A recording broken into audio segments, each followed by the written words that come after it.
Pasca angin kencang di kota Palembang Sabtu lalu, sejumlah kerusakan terjadi khususnya di kawasan Tegal Binangun, Kelurahan Pelaju Ilir Barat, Palembang. Menurut informasi yang didapat salah seorang warga, kejadian angin kencang disertai dengan hujan lebat terjadi pukul setengah 4 sore. Pada kejadian tersebut, disertai kabut asap tebal hingga jarak pandang nyaris tidak terlihat. Dari kejadian ini sebanyak 16 rumah warga mengalami kerusakan. Kerusakan terjadi di bagian atap rumah warga yang berbahan alkan terpental hingga jarak 20 meter. Tidak ada korban jiwa dari kejadian tersebut, namun warga mengalami kerugian akibat peristiwa ini.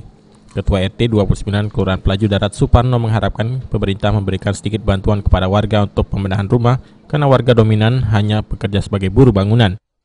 Harapannya ya kalau bisa ada bantuan-bantuan itu kan dari pemerintah tuh untuk orang-orang yang kan setengahnya kan orang itu mencari kayak bangunan ya. Ade Sunandar, PAL TV.